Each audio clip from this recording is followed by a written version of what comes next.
જય ગુરુદેવ। તીર્થધામ પ્રેરણાપીઠમાં તારીખ 21/6/2026ના દિવસે તૃતીય જીવનસાથી પરિચય સંમેલનનું આયોજન કરવામાં આવ્યું છે। આ સંમેલન ગ્રેજ્યુએટ અથવા તો તેનાથી વધારે ભણેલા દીકરા દીકરીઓ માટે છે।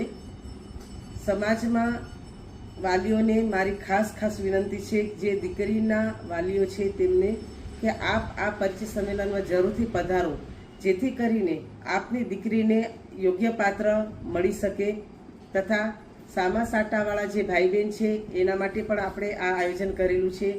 અને સમાજના જે દીકરા દીકરીઓ છે એને મારી ખાસ વિનંતી છે, આ પરિચય સંમેલન છે, અહીંયા આપણે ખાલી પરિચય જ કરવાનો છે। એના પછી તમને તમારું નામનું રજિસ્ટ્રેશન થશે અને તમને એક બુક આપવામાં આવશે। એ બુક તમે ઘરે લઈ જઈ અને એમાં તમારા લાયક યોગ્ય જીવનસાથી શોધી અને એમાં સગપણ કરી શકો છો। તો વાલીઓને અને સમાજના અગ્રણીઓને ખાસ વિનંતી છે કે આપ આ પરિચય સંમેલનમાં જરૂરથી પધારો। ધન્યવાદ।